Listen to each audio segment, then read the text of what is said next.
सवां dam Pakistan में बनाया जा सकने वाला सबसे बड़ा डैम है, जिसमें 38 मिलियन एकड़ फीट पानी जखीरा किया जा सकेगा। यानी ये डैम तरबेला डैम, भाषा डैम या कालाबाग डैम से भी 6 गुना बड़ा होगा। इस इजाफी पानी के जरिए 3 करोड़ एकड़ बंजर रकबा काबिल काश्त बनाया जा सकेगा, जो मुल्की मईशत में 400 अरब डॉलर सालाना का इजाफा करेगा। इसके अलावा ये डैम सालाना 36 बिलियन यूनिट्स सस्ती बिजली के भी पैदा करेगा। इस बिजली की पैदावारी लागत 1 से 1.5 रुपए फी यूनिट होगी। ये डैम रावलपिंडी के करीब जिला तलागंग में दरिया समा पर बनाया जाना है, जिसके लिए पानी एक बड़ी नहर खोदकर दरियाए सिंध से लाया जाएगा। दरिया समा में ढोक पठान के मुकाम पर उस पानी को जखीरा किया जाएगा। इसी सिलसिले में हमें आज ज्वाइन किया है इंजीनियर इनाम रहमान साहब ने कनाडा से, जो कि आबी अमूर के माहिर हैं, डैम्स को डिजाइन करते हैं और सवा डैम के सबसे बड़े एडवोकेट हैं। आइए उन्हें प्रोग्राम वेलकम करते हैं। इंजीनियर साहब अस्सलाम वालेकुम। वालेकुम सलाम। इंजीनियर साहब सबसे पहले बताइएगा कि सवा डैम की पानी जखीरा करने की कैपेसिटी कितनी होगी और ये कितने मेगावाट बिजली बनाएगा और एक साल के अंदर कितने अरब यूनिट्स सस्ती बिजली हम इससे हासिल कर सकेंगे। जी, इसकी जो स्टोरेज कैपेसिटी है वर्चुअली लिमिटलेस है, लेकिन हमारे हिसाब से ये जो करंट डिजाइन है उसमें 38 मिलियन एकड़ फुट, लेकिन अगर हम जो जितनी हमें जरूरत है उसके हिसाब से 25 या 30 उतना इजीली बन सकता है। और इसका लो लेवल या हाई लेवल पे जो है ना उसकी एफिशिएंसी स्टोरेज की वो ऑलमोस्ट सेम। तो 2500, 300, 3800 वो सब इक्वली बेनिफिशियल होगा। यानी 25 मिलियन एकड़ फीट से लेकर 38 मिलियन एकड़ फीट तक का डैम हम यहाँ पर बना सकते हैं। जी बिल्कुल ठीक है। यानी कि आम लोगों के लिए हम बात करें तो ये कालाबाग डैम से तकरीबन कुछ 6 गुना बड़ा डैम होगा। जी, कालाबाग या तरबेला या भाषा, उन तीनों से 6 गुना बड़ा डैम होगा। अब बात करते हैं उसकी बिजली की प्रोडक्शन। वो जो 5000 मेगावाट आप बता रहे थे। जी, 5000 megawatt in run of river mode. ये जब कंपेयर करें हम तरबेला या दयामिनी भाषा से, तो उनकी प्रोडक्शन कैपेसिटी जो है वो सर्दियों में कम हो जाती है, लेकिन ये इसकी कंटिन्यूस हमें जो है ना 5000 मेगावाट एवरेज इस पे जनरेशन मिलेगी। और टोटल जो नंबर ऑफ यूनिट्स हैं अरब यूनिट्स में, ये सालाना 36 अरब यूनिट पैदा करेगा, जो कि तरबेला या भाषा डैम वगैरह से दुगने हैं। ठीक हो गया। मैं ये जानना चाहता हूँ इससे जो बिजली पैदा होगी वो कितने के रुपए यूनिट वाली होगी? सस्ती बिजली होगी या निस्बतन दरमियाने या महंगी कीमत वाली होगी? नहीं, वो सस्ते जो आप कहते होते हैं ना 1 रुपये 25 पैसे वाला यूनिट, ये उस रेट से मिलेगा। अच्छा, ये 1 रुपये 25 पैसे वाला यूनिट है ये वाला? जी। अच्छा, आप इस डैम की अगर कॉस्टिंग की बात करें तो कितने बिलियन डॉलर इस पे कॉस्ट आएगी? इसमें काफी सस्ता डिजाइन है, क्योंकि इसमें स्पिलवे की जरूरत ही नहीं है। ठीक है। एक बनानी है और एक एम्बैंकमेंट बनानी है। जो मेन डैम वाल, वो डैम वाल जो है तरबेला जितनी है, और जो केनाल है वो गाजी बड़ौथा की केनाल से डबल है। तो सब कुछ मिल मिला के ना, अगर तो हम ये मतलब इतना लो टेक है कि हम खुद भी बना सकते हैं। ठीक है। बहुत महंगा भी होना तो 7-8 अरब से ज्यादा नहीं जाता। अब इसमें थोड़ा सा ये खर्चा है कि इसके साथ जो इरिगेशन कमांड में इतनी ज्यादा नहीं मिलेगी ना, तो वो इंफ्रास्ट्रक्चर केनाल वाटर डिलीवरी के लिए वो एक्स्ट्रा है, वो अगर इसमें इंक्लूड करें तो फिर वो खर्चा फिर उसी हिसाब से बढ़ता है। लेकिन उसको मेरा ख्याल है कि टेक्निकली इसमें गिनना नहीं चाहिए। अगर हम डैम सिर्फ प्रोजेक्ट की बात करें तो 7-8 अरब डॉलर में बड़ा इजीली बन जाएगा। और ये कितने साल का प्रोजेक्ट है? 5 के साल में कंप्लीट हो जाएगा? अगर नियत करें तो 5 साल में बड़ा इजीली बन सकता है। ठीक है। अब मुझे थोड़ा सा एलैबोरेट करके बताएं कि स्वा डैम, तो इसका नाम इसलिए है कि ये दरिया स्वा के ऊपर बनेगा, जो कि पिंडी के करीब एक बरसाती नाला नजर आता है आजकल। इसमें सिर्फ बारिशों में पानी आता है। तो माहिर कहते हैं कि इस दरिया के अंदर तो पानी ऐसा सच होता ही नहीं है। 1 मिलियन एकड़ फीट भी साल का पानी इस दरिया का अपना नहीं है। तो इसमें पानी हम कहाँ से लाएंगे, कैसे लाएंगे, और उसकी दीगर मोटालिटी जरा बताइएगा आसान अल्फाज में। जी, दरिया स्वां का अपना पानी तो 1 मिलियन एकड़ फुट के लगभग है। बाकी ये आप इसे यूं समझें कि ये तरबेला डैम की एक्सटेंशन है। ठीक हम है। तरबेला डैम का जो हरिपुर के करीब से केनाल निकालेंगे और वो मेंस चैनल जो है, जिस तरह गाजी बड़ौदा की 55 किलोमीटर लंबी कैनाल है, मेरा ख्याल है 50 है, तो ये 50 की बजाय 100 किलोमीटर लंबी कैनाल के साथ ये पानी ये डिलीवर हो जाएगा दरिया स्वां तक। और ये तो नेचुरल ग्रेविटी पे आएगी कैनाल सारी की सारी। बिल्कुल वो बड़ी परफेक्ट एलिवेशन है हमारे पास उसके। तरबेला के अगर डेड लेवल से भी वाटर विड्रॉ करें तो हमारे पास पूरा 15 मीटर का हेड मिलता है। हमें टोटल 10 का चाहिए, 10 मीटर का हेड चाहिए, तो हम बड़े आराम से ग्रेविटेशनल फ्लो के जरिए बगैर लिफ्टिंग के, और साथ उसका बल्कि उसी लेवल से डेड लेवल के करीब होने की वजह से उसकी सिल्ट भी रिमूव कर सकते हैं, और जो है एक नया जिसे कहते हैं पैटर्न सेट हो जाएगा। वो पीछे से जो जितनी सिल्ट आती है ना वो फ्लश होनी शुरू हो जाएगी। तो ये एनवायरनमेंट के लिए ये भी अच्छी चीज है। मुझे बताइएगा कि ये जो डैम की साइट है, आया इस साइट के ऊपर हम जो पानी लाना चाहते हैं उतना पानी पाकिस्तान में अवेलेबल भी है? अब 35 मिलियन एकड़ 38 मिलियन एकड़ फीट पानी हमारे पास अवेलेबल है हर साल।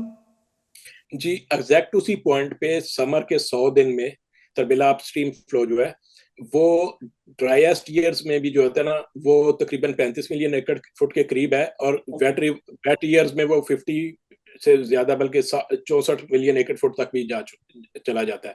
तो हमने बेसिकली करना क्या है कि वेट ईयर्स में ज्यादा पानी कलेक्ट करना है और उसको बैलेंस करना है ड्राई ईयर्स के साथ। तो हर वेट ईयर में तो बड़े आराम से भर जाएगा, और जो ड्राई ईयर्स होंगे उसमें तो जाहिर है हम इसके पानी को फर्दर यूज कर रहे होंगे, तो वो कोई प्रॉब्लम नहीं है। पानी कलेक्ट करना वो हमारे पास उस जगह पे, उस एग्जैक्ट लोकेशन पे जहाँ से कैनाल निकलनी है, हमारे पास वो अवेलेबल है फ्लो।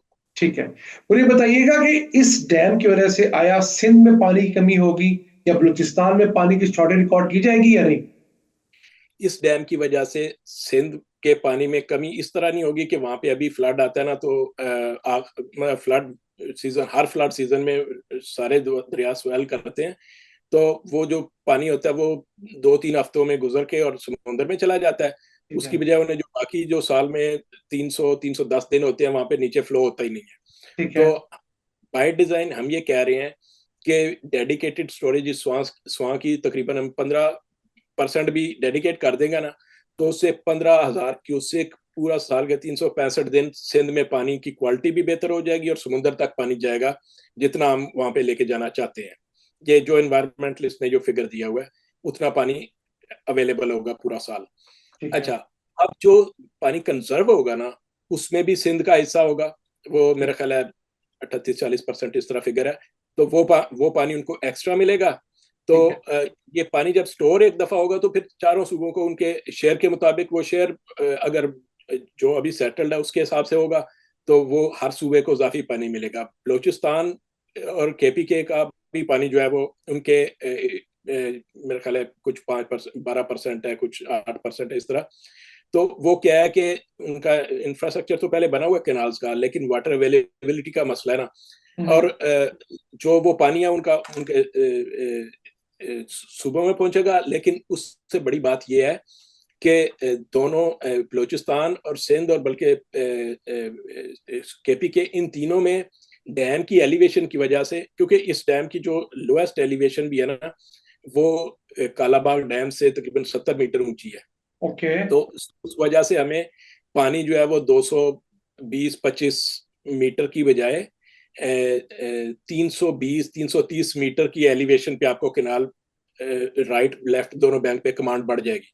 उससे ये होता है कि कोहाट तो जरा ऊंचा है, लेकिन करक बनू ये सारे एरियाज जो हैं ये पूरा सदर्न KPK, बलूचिस्तान के जो कच्ची प्लेन्स के हायर एलिवेशंस हैं वो सारी, अगर आप एक कैनाल उधर तक लेके जाना चाहें वो भी कोई मसला नहीं है, क्योंकि रास्ते में स्ट्रिंग ऑफ डैम्स, ये जो कोई सुलेमान के छोटे छोटे डैम्स बनेंगे, इनमें से कई को आपस में कनेक्ट कर सकती हैं। तो वो सारा पानी जो है ना एक्स्ट्रा आप उस रूट से भी या आगे जाके आप कच्ची कैनाल से लिफ्ट करके देना चाहते हैं तो वो वहां पे जितना एक्स्ट्रा एरिया वो भी सारा अंडर कमांड आ जाएगा। इसी तरह आपसे जो चीज मैं समझा हूँ कि जो जनूबी खैबर पख्तूनख्वा है उसका बहुत सारा मिलियंस ऑफ एकड़ लैंड जो है वो बयाबान पड़ा हुआ है, उससे इस डैम से पानी मुहैया किया जा सकता है।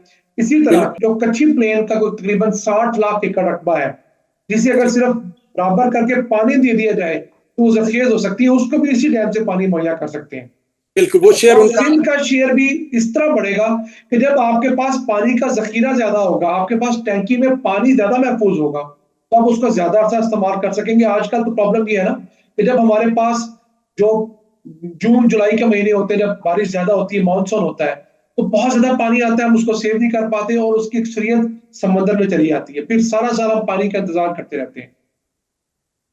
जी, तो सिंध को अपना शेयर भी एक्स्ट्रा मिलेगा, और अगर इन्वायरमेंटल फ्लो जो है वो आप नेशनल कोटे में से रखना चाहते हैं वो भी मिल जाएगा। तो वो दोनों मिला के सिंध को और ज्यादा मिलेगा पानी। तो वो इतना होगा कि वो अफोर्ड कर सकेगा, इवन थर में भी पहुंचा सकते हैं। इस एलिवेशन से आप जो ना चोलिस्तान के रूट से थर तक भी पानी पहुंचा सकते हैं। एरिया हमारे पास उधर भी बहुत है, चोलिस्तान में है, थल में है, बाकी केपी के में मेंशन किया है। तो ये टोटल मिला के तकरीबन 35 मिलियन एकड़ एरिया है। अच्छा, मजे की बात यह है कि साथ अगर आप हाई एफिशिएंसी इरिगेशन यूज करते हैं ना, तो आपको हर एग्जिस्टिंग रकबे पे आपको पानी की, जिसे कहते हैं कि यूजेज आपकी आधी रह जाती है, आधी से भी कम। तो ये दोनों चीजें मिल के तो ये पूरा एरिया सरसब्ज भी हो जाएगा, उसमें वाइल्ड लाइफ, उसमें इन्वायरमेंट, उसमें जनाब आपकी पैदावार, हर चीज मिला के फिर जॉब्स क्रिएशन, फिर इनलैंड वाटरवेज आपके चलने शुरू हो जाएंगे, तजारत, ये सब कुछ मिला के तो एक कंटिगुअस सिस्टम बन जाएगा। जिस तरह ज़राअत का तो बना हुआ है, लेकिन ये बाकी सारी चीजें जो आजकल वार्मिंग की वजह से अनसर्टेनिटी आ गई, ग्लोबल वार्मिंग की वजह से कोई फ्रीक फिनोमेना आता है, बारिश जिस तरह सन 22 में आई है मानसून, उस तरह की चीजों से हम महफूज हो जाएंगे। देखें, बलोचिस्तान में बारिश हुई, क्लाउड बर्स्ट हुआ, और उसी वक्त दरिया सिंध में 6 लाख का रेला गुजर रहा था। बिल्कुल। अगर अगर ये सिचुएशन होती, हम ऊपर से सीधा ठक करके तरबेला डैम की कैपेसिटी और स्वां को यूज करके हम पूरा पानी डाइवर्ट कर सकते थे। यानी जितना उधर एक्स्ट्रा आ गया था, वहां 35-40 मिलियन एकड़ फुट पानी अचानक आ गया, और वो अगले कितने 5-6 महीने खड़ा रहा, और जमीन 1-2 साल के लिए खराब हो गई, फसलें डूब गई, सब कुछ। लेकिन अगर दरिया सिंध में उस वक्त रास्ता होता, दरिया सिंध का पानी हमारे कंट्रोल में होता, तो वो पानी आराम से आप जो है वो उसको वो दरिया में वापस जा सकता था। लेकिन आगे से चढ़ा हुआ था, तो वो फिर सारा पीछे से डूबना शुरू होगा राइट बैंक। ठीक हो गया। मुझे बताइएगा, जिस जगह पर ये डैम बनना है, तो एग्जैक्ट लोकेशन कौन सी जगह पर है, वो समझाइएगा जरा। जी, ये तलागंग और ढोलिया के दरमियान ढोक पठान एक पुल है, रेलवे का पुल भी है वहां पे। दूसरी रेलवे का शायद अब यूज नहीं होता, लेकिन उसको ढोक पठान जगह का नाम है।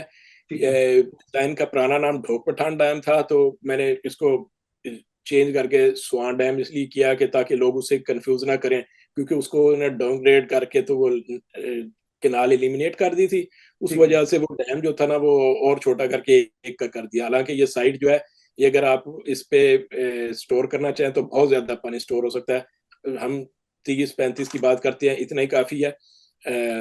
तो ये एग्जैक्ट वो इसमें एक लोकेशन है। एतराज ये भी होता है कि उस एरिया में कुछ हाउसिंग सोसाइटीज बन चुकी हैं, और मोटर में भी कुछ एरिया जो है इसके अंदर सबमर्ज हो जाएगा। जी, इसमें देखें, हर प्रोजेक्ट के साथ इंफ्रास्ट्रक्चर एडजस्टमेंट करनी पड़ती है, कुछ पॉपुलेशन मूव होती है, कुछ रोड्स वगैरह आपको रीरूट करनी पड़ती हैं।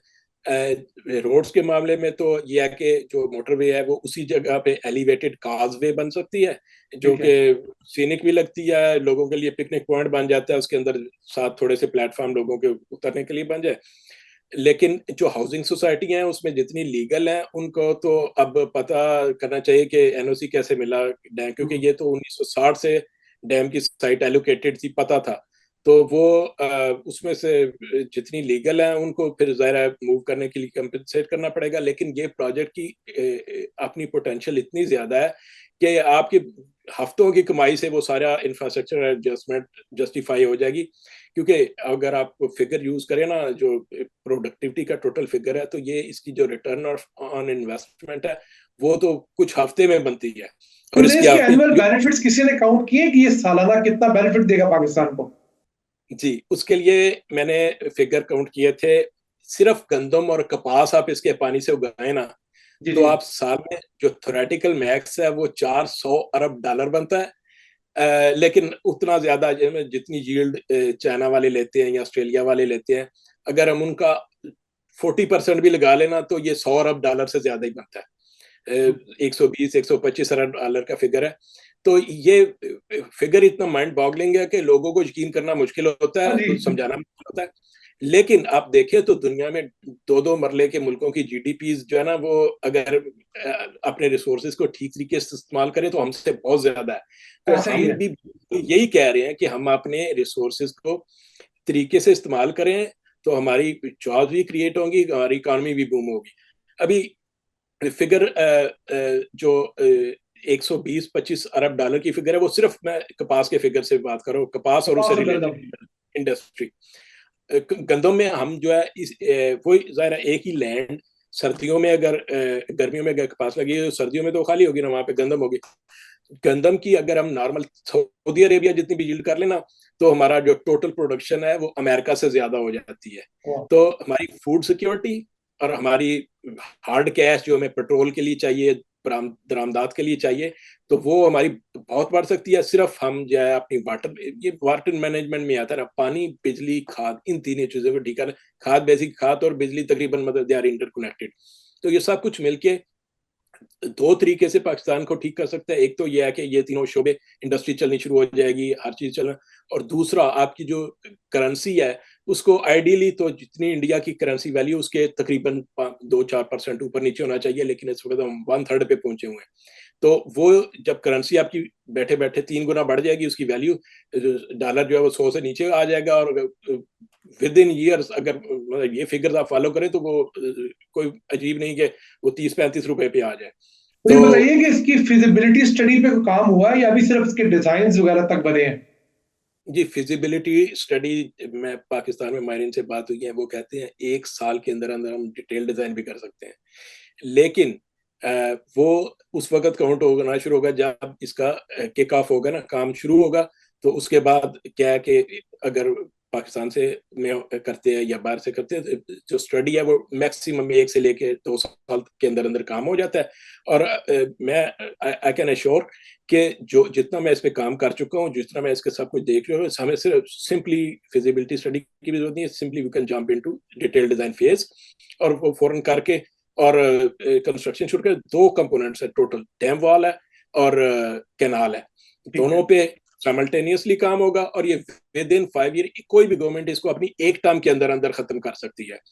बाकी इसके बिजली डिस्ट्रीब्यूशन का इंफ्रास्ट्रक्चर जाहिर है वो भी उसमें डिपेंडेंट तो नहीं होगा, वो भी साथ स्विच यार्ड लगाने हैं, ये करना है, वो करना है, टनल्स करनी है या आगे कैनाल्स बनानी है, वो डे 1 से स्टार्ट हो सकता है। और एक टर्म के खत्म होने के अंदर अंदर चले बहुत ज्यादा लेट कर ले तो उसे 1 साल एक्स्ट्रा लग जाएगा। तो ये चीज ये है कि पका पकाया फल है, आपने जिसे कहते हैं लोएस्ट हैंगिंग फ्रूट।